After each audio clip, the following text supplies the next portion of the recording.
오늘 주시는 하나님 말씀은 사무엘상 25장입니다. 사무엘상 25장 1절로 22절까지 말씀을 한 절씩 교독하겠습니다. 지금 다윗은 광야 생활을 하는 중입니다. 도피 생활을 하는 중입니다. 이 도피 생활을 하는 와중에 성경은 사무엘상 25장 1절에서 사무엘의 죽음을 보도합니다. 1절을 보면 사무엘이 죽음에 온 이스라엘 무리가 모여 그를 두고 슬피 울었다라고 말합니다. 모든 사람이 울었다라고 했습니다. 이 운 사람 중에는 그러니까 사울도 다윗도 포함되어 있습니다. 두 사람이 슬피 울었습니다. 참 안타까운 것이 하나 있습니다.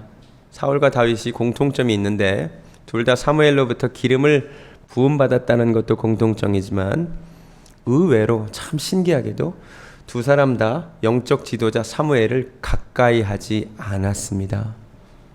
사울도 사무엘을 가까이 하지 않았고 사실 다윗도 그리 가까이 하지 않았습니다.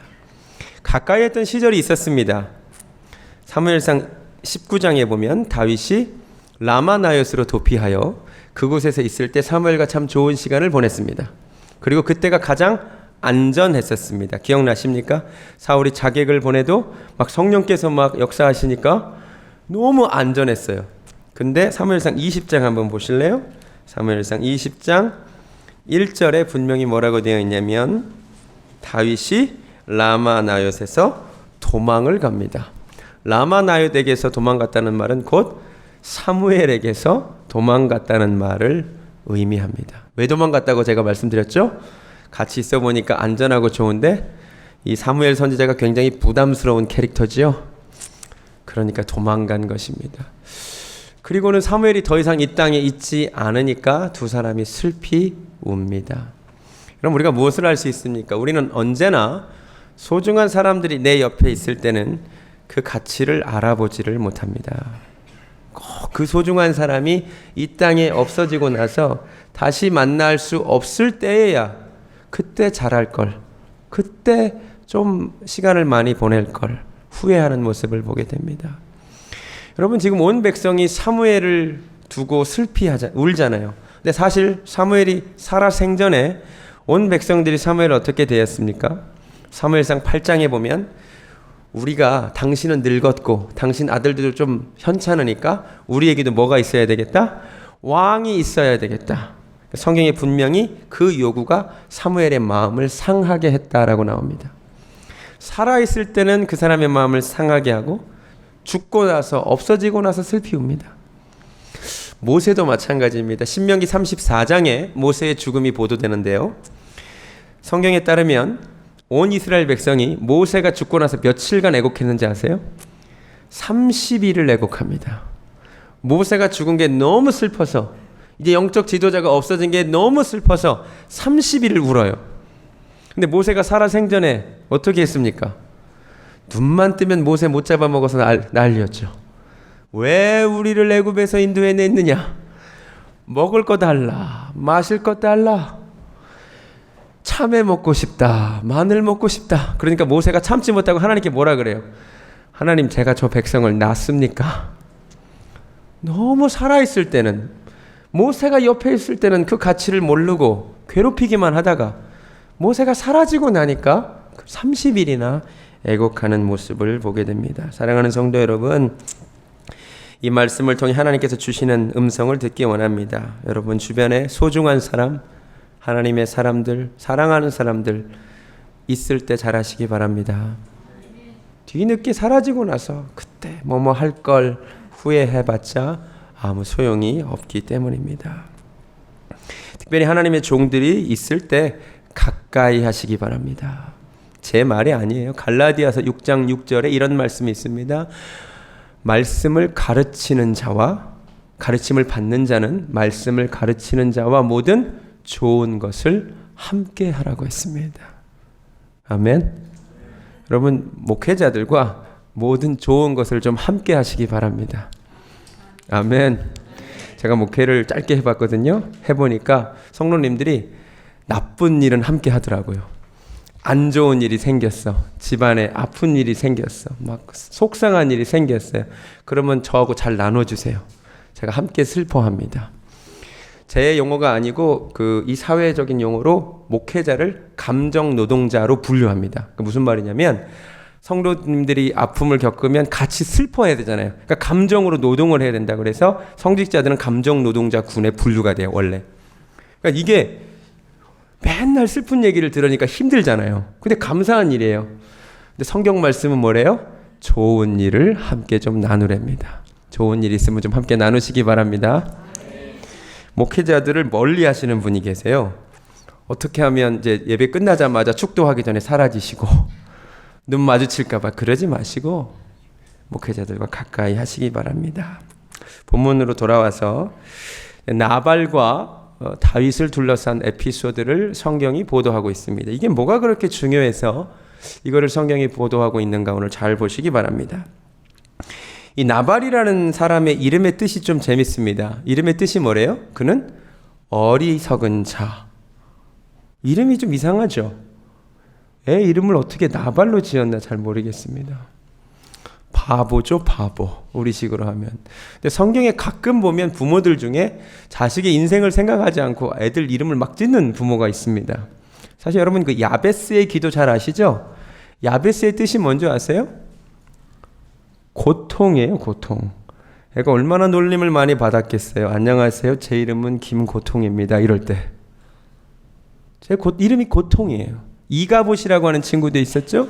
그 이름의 뜻이 뭐예요? 이스라엘에게서 영광이 떠났다. 그게 자기 애기 이름이에요.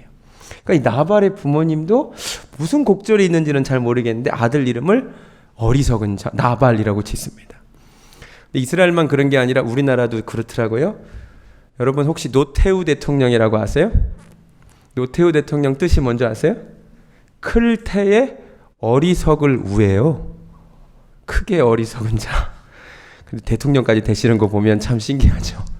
그러니까 이 나발은 우리나라로 치면 태우씨예요. 태우씨. 오늘 태우씨 이야기를 좀 나누도록 하겠습니다.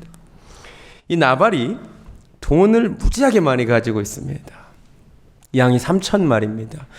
욥기에 보면 욥기가 동방 최고의 부자인데 양이 7,000마리였습니다. 양이 3,000마리라는 것은 엄청난 부자입니다. 이 복이 어디에서 왔을까요? 성경에 따르면 그는 갈렙 족속이었습니다. 그러니까 갈렙이 하나님 앞에 참 충성스러운 정탐꾼 역할을 하고 나서 헤브론 산지를 기업으로 받았고 아마 그 적통이었던 것 같습니다. 그러니까 조상은 참 지혜로운데 후손은 별로 지혜롭지 못한 것 같습니다. 이 사람을 어떻게 성경이 말하냐면 3절에 따르면 그는 완고하답니다. 행실이 옳지 못하답니다. 돈은 많은데 완고한 사람. 그리고 얼마나 사람들이 인정을 안 해주냐면 자기 부인도 남편을 인정하지 않고 자기 종들도 주인을 인정하지 않습니다. 17절인가 보면 뭐라고 얘기하죠? 주인은 불량한 사람이라 더불어 말할 수 없습니다. 이렇게 얘기하잖아요. 이렇게 평가를 받는다는 건 돈은 많지만 참 불쌍한 인생입니다. 이 나발을 오늘 다윗이 만나는 것입니다. 이 나발이 양을 깎게 되었습니다. 목축 사회에서 양을 깎는 날은 잔칫날이랍니다. 그래서 호의를 베풀 수 있기에 마음이 열리는 날이라서 항상 다윗이 600명이나 되는 식구들 먹이는 게 걱정인지라 좀 먹을 것 좀 나누어 달라고 부탁을 합니다. 그리고 사실 그동안 다윗이 은혜를 좀 베풀었습니다. 그죠? 양떼를 지켜주었습니다. 사실 문맥상 보니까 나발이 요청한 적은 없어요. 나발이 지켜달라고 요청한 적은 없는데 다윗이 알아서 지켰고 오늘 일종의 좀 수금하러 오셨습니다. 내가 그동안 당신들 양떼를 지켜줬으니까 좀 협조해 주시라고 10명을 보냅니다. 그런데 10절을 보시기 바랍니다. 이 나발이 이 어리석은 자가 이 불량한 자가 다윗에게 이렇게 말합니다. 다윗은 누구냐? 이새의 아들이 도대체 누구냐? 난 누군지도 모르겠다는 거죠. 여러분 그 사람을 모른다고 말하는 것처럼 무시하는 게 없지 않습니까? 그렇죠? 예전에 왜 우리나라가 야구 올림픽인가? WBC에서 1등 했었던가 아니면 올림픽에서 금메달 땄을 땐가 잘 모르겠는데 이승엽이 그때 일본에서 일하고 있었을 때인 걸로 알고 있습니다. 근데 그때 일본 대표팀 감독이 이승엽 선수 아느냐고 물어봤더니 그 인터뷰 기억나시죠? 나는 이승엽이 누군지 모른다. 그래가지고 우리나라 기자들이 발끈한 그 기사를 제가 본 기억이 나거든요. 모른다는 말은 사람을 무시한다는 거거든요. 나발도 무시합니다. 나 다윈 누군지 몰라. 근데 문맥을 보면 누군지 아는 것 같아요. 뭐라고 얘기하냐면 요즘에 각기 주인에게서 억지로 떠나는 종이 많도다. 무슨 말이에요? 사울과 다윗의 관계를 사실은 알고 있는 거잖아요. 이렇게 무시합니다. 이 무시하는 모습을 보고 이 소식을 듣고 다윗이 어떻게 합니까? 너무 화가 나가지고 얘들아 다 칼을 차라. 400명이나 되는 그래서 장정들을 이끌고 나발을 치러 가는 장면이 오늘 나옵니다. 여러분 이 본문이 왜 중요하길래 성경이 오늘 기록하고 있는지 아십니까? 여러분 지난번에 말씀을 나눈 사무엘상 24장에 무슨 얘기가 있었습니까?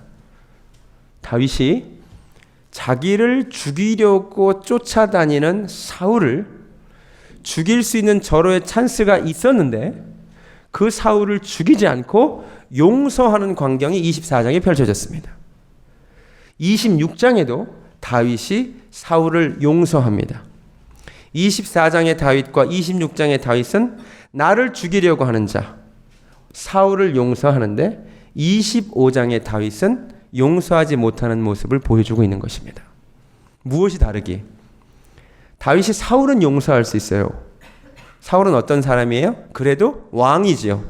자기보다 지위가 높은 자죠. 그래도 하나님이 기름 부어 세운 종이죠. 그 사람은 다윗이 용서할 수 있지만 나발 같은 존재가 어리석은 존재가 불량한 존재가 아무것도 아닌 존재가 나보다 못한 존재가 나를 무시하는 것은 다윗이 못 참더라 이 말입니다. 여러분 아시겠습니까? 하나님이 근데 다윗에게 요구하시는 것은 무엇이에요? 사울만 용서하는 것이 아니라 나발 같은 자의 모욕도 참으라는 겁니다. 쉽게 말할게요. 우리 남자분들이 보통 직장에서 직장 상사에게 많은 모욕과 수욕을 당해도 잘 참으시죠. 근데 집에 와서 부인이 한마디 하면 못 참고 막 난리 나죠. 하나님이 뭘 말씀하시냐면 그 모든 것도 다 참으라는 겁니다.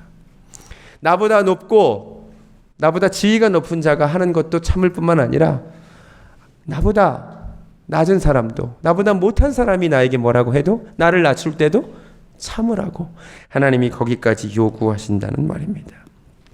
제가 금요예배 때 이미 말씀드렸습니다.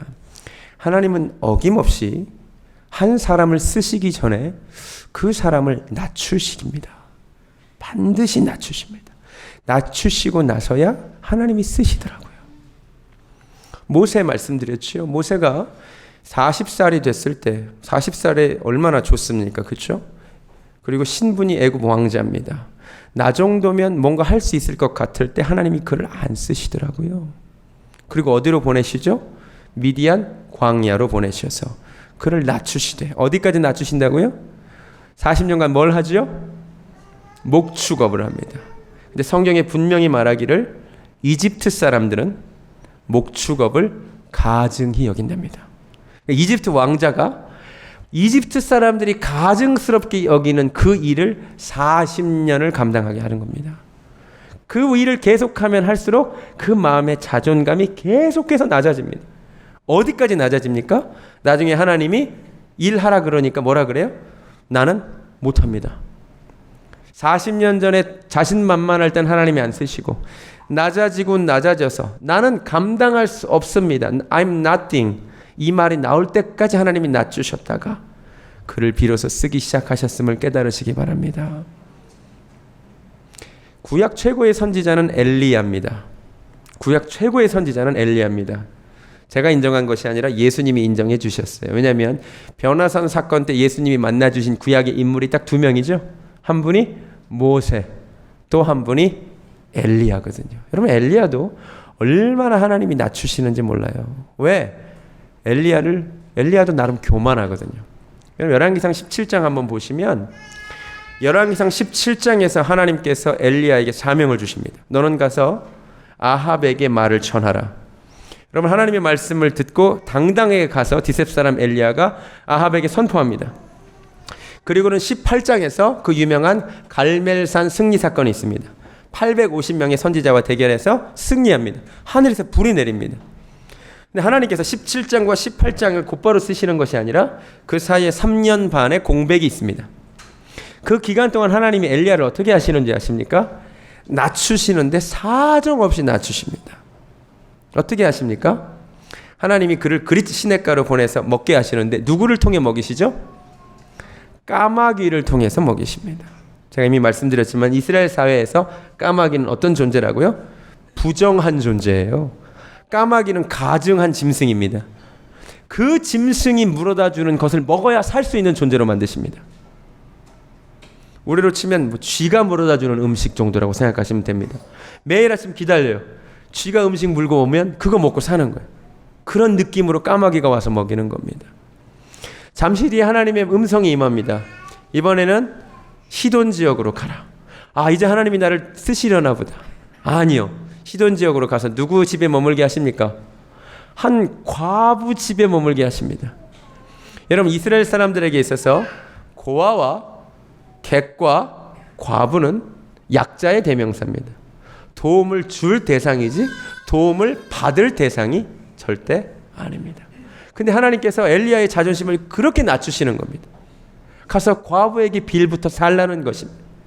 이 모든 낮아짐의 시간이 없이는 하나님의 엘리야를 쓰실 수가 없었기 때문입니다. 왜 그렇다고요? 이만큼 낮아졌는데도 엘리야가 얼마나 교만하죠? 엘리야가 나중에 하나님께 뭐라 그럽니까? 다 바알에게 무릎 꿇었는데 바알에게 무릎 꿇지 않은 자 나밖에 없습니다. 막 그러거든요.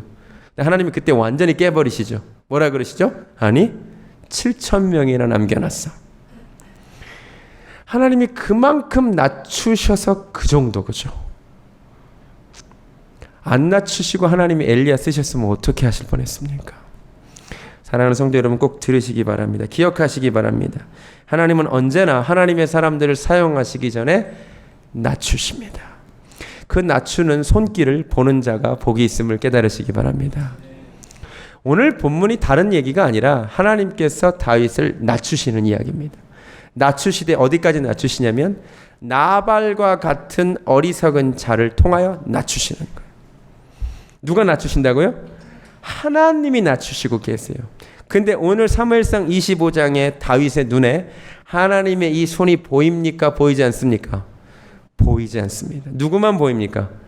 어리석은 자 나발이 나를 무시하는 것만 보입니다. 그래서 다윗이 어떻게 반응하는 거죠? 참지 못하고 칼을 들고 나아가는 모습을 보게 됩니다. 근데 말씀을 계속 제가 읽어보니까 하나님께서 다윗을 이대로 두지 않으시고 다윗을 만드셔서 결국은 나중에 나발과 같은 사람이 또 한 번 무시할 때 그때는 하나님의 손길을 보는 자로 바꾸어 주시더라고요. 사무엘하 16장 한번 가보시겠습니다. 사무엘하 16장.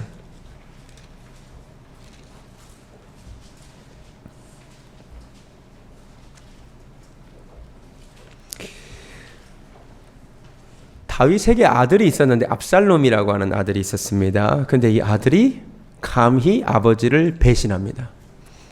그래서 궁궐을 차지하게 돼서 이제 도망가게 됩니다. 도망가는 상황에 이런 일이 벌어집니다. 16장 5절 한번 보시겠습니까? 다윗 왕이 바후림에 이르매 거기서 사울의 친족 한 사람이 나오니 게라의 아들이요 이름은 시므이라. 그 다음에 그가 어떻게 합니까? 그가 나오면서 계속하여 저주하고 또 다윗과 다윗 왕의 모든 신하들을 향하여 뭘 합니까? 돌을 던집니다. 뭐라고 저주하냐면 7절에 피를 흘린 자여 사악한 자여 가거라 가거라.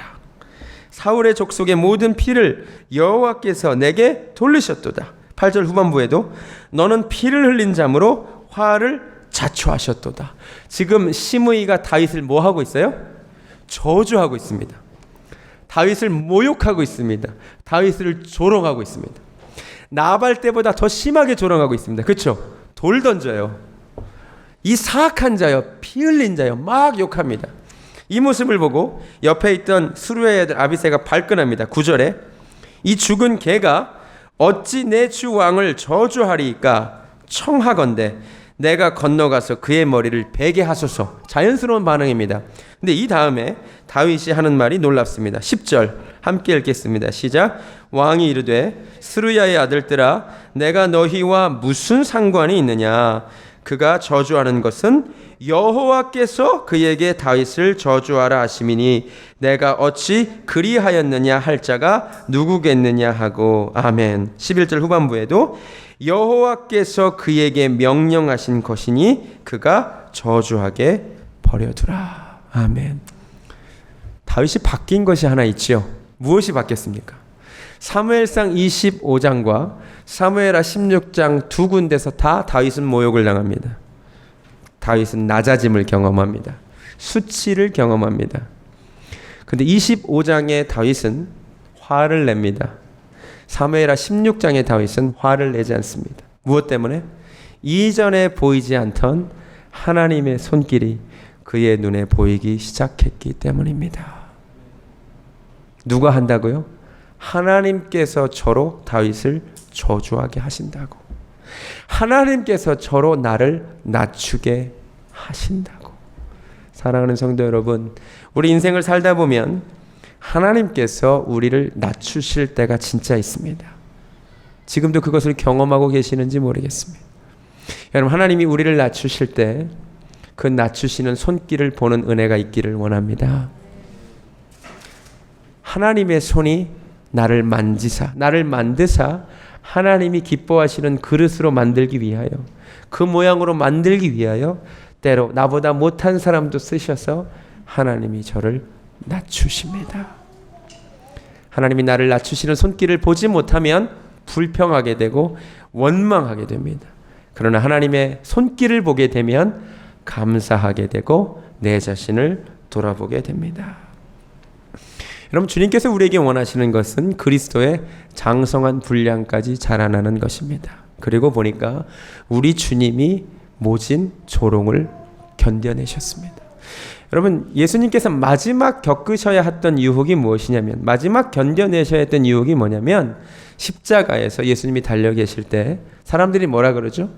네가 만약 하나님의 아들이거든 한번 내려와 봐라 이거예요. 그러면서 사람들이 침을 뱉죠. 조롱합니다. 근데 예수님이 그것을 견디셨습니다. 우리 주님이 견디셨다면 우리도 견뎌야 할 줄로 믿습니다. 이 모든 견딤 가운데, 낮아짐 가운데, 그리고 우리가 조금이라도 더 하나님의 형상을 닮아가게 될 줄로 믿습니다. 감사한 것은 다윗이 사무엘상 25장에는 그러지 못했지만 나중에는 그렇게 되었다는 것입니다. 우리가 비록 지금은 수욕을 견디지 못하더라도 언젠가 우리도 하나님이 원하시는 그 분량까지 자라나게 될 줄로 믿습니다. 성경에 따르면 우리는 예수 안에서 지어져 가는 존재입니다. 우리식으로 표현하면 우리는 다 지금 공사 중인 줄로 믿습니다. 공사 중이라 아직 다 완공되지는 않았을지라도, 여러분, 사람을 다 보면은 약점들이 다 보이잖아요. 다 귀하지만 다 약점이 보입니다. 그 약점이 아직 공사 중이기 때문입니다. 그 약점만 보지 마시고, 어째 저 사람은 아직도 지붕이 없냐 이러지 마시고, 저 사람은 아직 창문이 안 달린 것 뿐이구나, 저 사람은 저 부분이 아직 안 된 것 뿐이구나, 우리가 그것을 이해하지 않으면 그 사람을 정죄하게 됩니다. 다윗도 만들어 가신 하나님께서 오늘 우리도 조금씩 만들어가고 계시는 줄로 믿습니다. 이 시간 찬양하기를 원합니다. 나는 진흙에 불과한데요, 주께서 나를 아름다운 그릇으로 빚어가고 계십니다. 항상 진실께 내 맘 바꾸사 하나님답게 하여 주시옵소서. 가사 생각하면서 찬양하도록 하겠습니다. 항상 진실케 내 맘 바꾸사 하나님답게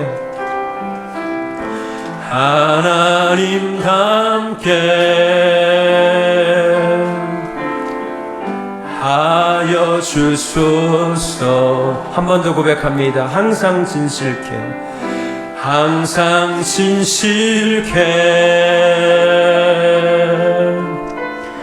내 맘 바꾸 닮기 원합니다. 하나님 닮게 하여 주소서. 아멘. 주는 토기장이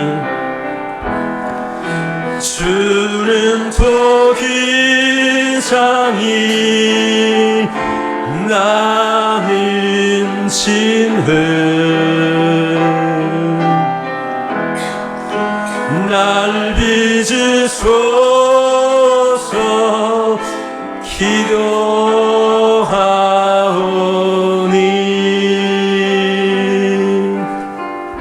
항상 진실케 내 맘 바꾸사 하나님 닮게 하여 주소서. 다같이 눈을 감습니다. 하나님, 나를 빚어가시는 하나님의 손길을 보기를 원하나이다. 아버지 하나님, 다윗을 하나님이 낮추시되 나발과 같은 어리석은 자가 조롱하고 무시하는 것도 참으라고, 그것도 견디라고 그 손으로 친히 낮추셨습니다. 다윗은 그 순간 하나님의 손을 보지 못했었습니다. 그러나 후에 시므이가 낮출 때 그런 하나님의 손길을 보는 자가 되었습니다. 하나님 아버지, 하나님께서 내 인생에 허락하신 사람들을 통하여 나를 낮추실 때 그 사람들을 보지 아니하고 그 사람들을 통하여 나를 낮추시는 하나님의 손길을 보게 하여 주시옵소서. 하나님, 그리스도의 장성한 분량까지 자라나기를 원하시는 하나님, 내가 예수 믿고 거듭나 정말로 주님이 원하시는 분량까지 날마다 건축되고 있는 줄로 믿습니다. 비록 지금은 내가 부족하고 여러 가지 연약한 모습들 많이 보이지만 나에게도 완공의 소망이 있는 줄로 믿습니다. 함께 지어져가는 우리들, 서로를 용납하며 서로를 사랑하며 함께 그리스도의 장성한 분량까지 자라나게 하여 주시옵소서.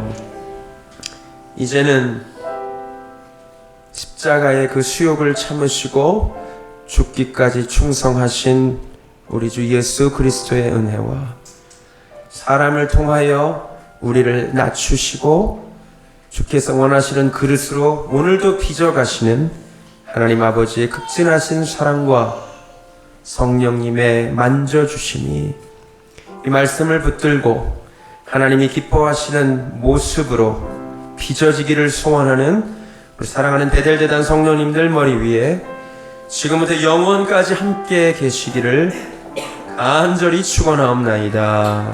아멘.